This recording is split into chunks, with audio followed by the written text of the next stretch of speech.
निर्वाचन भयो भने म घाँटी गाडिदिन्छु, घाँटी।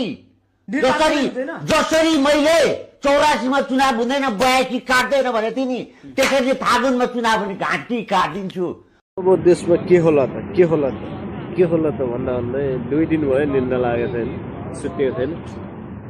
त्यसैमाथि नै हिजो नाइट ड्युटी गर्यो, नाइट ड्युटी गरेर आइयो, बिहान आयो, निन्दा लागेन, यसो पल्टेयो, निन्दा लागेन, आँखा झिमझिम। अब अहिले चाहिँ यत्तिकै बाहिर हिँडिरहेको छु। के होला त देशमा, के होला त भन्ने सबैको चर्चाको विषय एउटा। अनि अर्को कुरा चाहिँ यो मान्छे अब यहाँ त अब यसको घाँटी नकाटेन खासै फरक नपर्ला जस्तो छ। यसले घाँटी काटेन भनेर अब कहिले भनेर कान काटिदिन्छु, कहिले भनेर देश छोड्छु, कहिले भनेर घाँटी काट्छु। यसले घाँटी काट्यो कि काटेन भन्ने कुरो हो।